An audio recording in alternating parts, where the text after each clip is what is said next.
Bonjour à toutes, bonjour à tous. Alors, on a vu ensemble comment s'organise la répartition des pouvoirs dans la Ve République. Aujourd'hui, on regarde comment s'organise le parcours de la loi, pour essayer de comprendre comment, depuis le projet ou la proposition de loi, se met en place la naissance d'une future loi qui va d'abord être débattue, puis votée, puis enfin promulguée et ensuite appliquée. Alors pour ceci, vous avez toujours tout sur mon bureau numérique. Comment naît une loi? Alors, première chose, regardez, la petite BD de gauche vous montre très bien le parcours d'une loi depuis la naissance de l'idée jusqu'à sa promulgation. Donc première chose, suite à une demande populaire, un ministre ou un député qui constate un manque, un besoin ou un problème a une idée qui peut être amenée très souvent par la volonté du peuple. Donc suite à un besoin, la volonté du peuple remonte aux oreilles des ministres, des députés et de leurs représentants et se met en place un avant-projet de loi. Donc on est avant même là le projet, l'idée d'avoir une loi mise en place, une simple idée se met en route.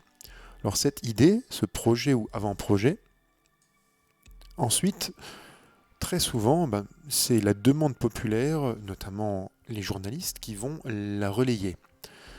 Par exemple, ici avec cette radio qui vous la montre, ça peut être la radio, la télévision, le journalisme écrit, ça peut être les réseaux sociaux, etc. Il peut y avoir une demande, un besoin, suite à un besoin d'une nouvelle loi. Donc cette demande des lois est relayée par la presse et par les médias et les réseaux sociaux. Donc cette idée arrive aux oreilles du monde politique. Parfois même les députés eux-mêmes anticipent les besoins populaires et demandent des créations de lois. Mais rappelez-vous, le pouvoir exécutif, par exemple, le président ne peut pas de lui-même décider des lois, sinon on est dans le cadre dictatorial. Donc cette loi va passer devant le Conseil d'État et va passer au Conseil des ministres d'abord.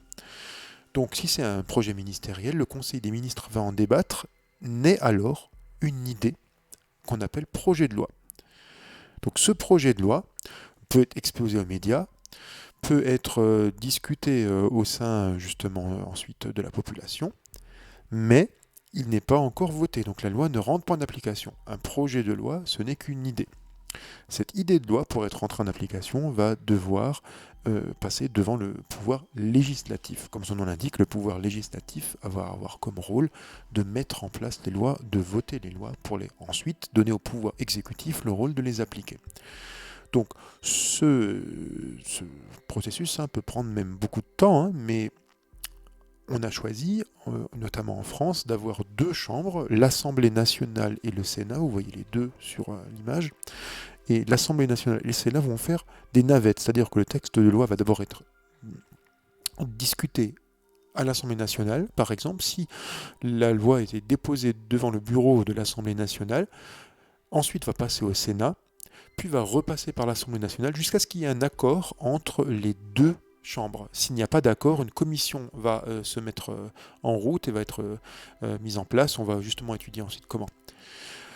Par contre, comme le petit personnage l'indique, c'est l'Assemblée nationale qui a le dernier mot. Le Sénat a le droit de faire des amendements, c'est-à-dire de demander des modifications de la loi, mais le dernier vote est laissé aux députés car c'est les représentants du peuple au suffrage universel, direct et non indirect comme les sénateurs. Donc la décision de la loi, le débat sur la loi, qui d'ailleurs est repris par les médias, notamment France 3, a l'obligation de diffuser des questions au gouvernement et de diffuser les débats de l'Assemblée nationale et du Sénat, ce débat va prendre très souvent un certain temps, voire même un temps certain, et va amener les lois à être discutées longuement avant leur rentrée en application. S'il n'y a pas d'accord, donc maintenant, entre Assemblée nationale et Sénat, alors une commission mixte paritaire regroupant des personnalités des deux chambres, donc à la fois des sénateurs et des députés, va examiner la loi. Le dernier rempart à la prise de loi, c'est le Conseil constitutionnel qui, lui, n'a qu'un seul rôle, vérifier que la loi puisse bien être prise avant sa promulgation d'après le cadre de la Constitution, qu'elle ne s'éloigne pas de ce que la Constitution demande, de ce qu'elle permet.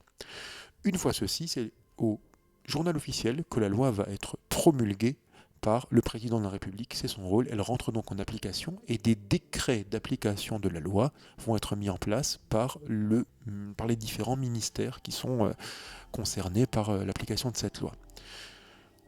À quoi ça sert tout ça? Côté droit maintenant de votre feuille, à mettre en place 5 choses. Première chose, respecter toujours les articles de la Constitution concernant la loi. Premier article à respecter, l'article 3, pardon. La souveraineté nationale appartient au peuple qui l'exerce par ses représentants et par la voie du référendum. Donc nos représentants sont chargés, Assemblée nationale, Sénat, d'exercer la souveraineté nationale et donc de décider ou pas du passage d'un projet de loi à une loi décrétée. Donc c'est eux qui vont avoir pour rôle de mettre en place les lois, de les créer. On dit qu'ils légifèrent. Donc légiférer, c'est leur rôle. La voie du référendum, ça peut être que si une loi est considérée comme vraiment extrêmement importante par le président, il peut demander directement au peuple son avis par un vote, un référendum donc. L'article 11 ensuite, comme vous pouvez le voir, ça détaille justement ce qu'un référendum peut mettre en place.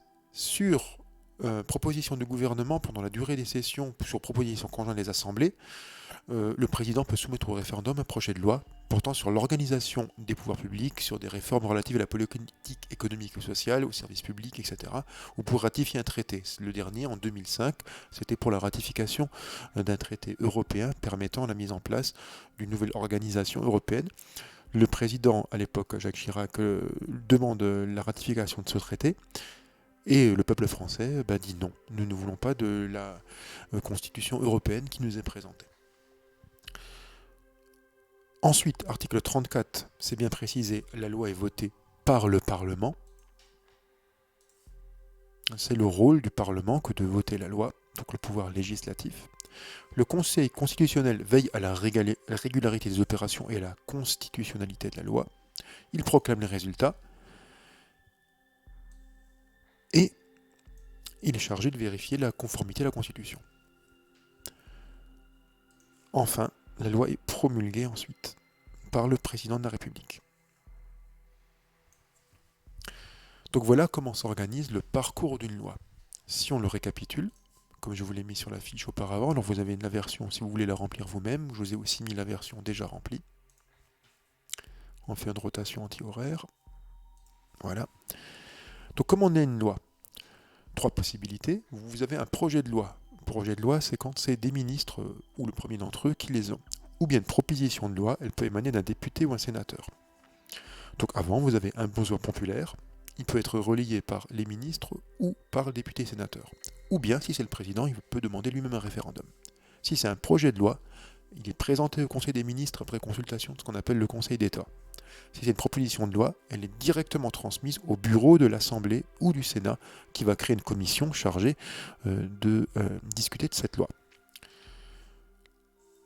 Ensuite, le texte fait la navette entre les assemblées. Il est discuté et éventuellement transformé par le Sénat qui va proposer des amendements. Alors là, vous avez 2 possibilités. Si les 2 assemblées sont d'accord, elles votent toutes les 2, la loi est prise. Si elles ne sont pas d'accord, une commission mixte paritaire de 7 députés et 7 sénateurs essaye d'arriver à un texte de compromis entre ce que veulent les députés et ce que veulent les sénateurs. Là, si on est d'accord, la loi est promulguée. Si on n'est pas d'accord, c'est l'Assemblée nationale qui a le dernier mot dans un dernier vote, puisque c'est nos représentants au suffrage universel direct. À ce moment-là, il ne reste plus qu'à contrôler la constitutionnalité de la loi. Est-ce que la Constitution permet de la prendre ou pas, pour ne pas qu'elle s'écarte de nos objectifs démocratiques. Et enfin, la loi est promulguée par le président de la République au journal officiel. Le journal officiel, c'est un ensemble de textes officiels, justement, qui est d'accès libre à tous, vous le retrouverez aussi ça sur internet, puisque nul n'est censé ignorer la loi, tout le monde doit pouvoir être mis au courant des lois qui sont promulguées, et à partir de sa promulgation au journal officiel, elle rentre officiellement en application. Il y a un moyen pour le président de zapper tout ce processus en demandant un référendum, il y a un vote par oui ou non qui est fait au suffrage universel direct, et à ce moment-là, par contre, la loi doit tout de même être vérifiée par le Conseil constitutionnel pour qu'elle ne s'éloigne pas des critères de notre Constitution. Donc voilà comment s'organise, voilà comment naît une loi dans le cadre de notre 5e République. Donc maintenant vous savez tout sur le fonctionnement de cette République, vous savez le pouvoir présidentiel, vous savez donc le pouvoir de tout l'exécutif, le président d'un côté et le gouvernement de l'autre, vous savez le pouvoir législatif avec le rôle des députés et des sénateurs, là vous en voyez le rôle principal, celui de choisir en votant et en discutant les lois, et vous savez comment naît une loi dans la 5e République. Donc tous ces éléments d'éducation morale et civique, d'EMC, vont vous permettre aussi de répondre aux différentes questions que vous aurez dans les sujets d'EMC, notamment au brevet, si ça porte sur cette thématique-là. Voilà. Donc nous, va se retrouver la semaine prochaine en présentiel. On continuera nos cours, cette fois-ci en reprenant de l'histoire géo. On verra encore comment on raccroche les wagons. Nous ne sommes pas en retard, donc pas d'inquiétude. Et d'ici là, n'oubliez pas non plus notre petit DM. Je vous ai tout mis sur Pronote. Vous l'avez en devoirs qui sont marqués. Vous l'avez dans aussi votre cahier de texte de mercredi. Donc vous êtes en mesure de faire ce devoir sur l'Union européenne. Je vous ai mis aussi un récapitulatif de la procédure pour faire un devoir type brevet d'argumentation, donc de développement construit. Sur ce, je vous dis à tous à lundi et à toutes, et je vous souhaite une bonne fin de semaine.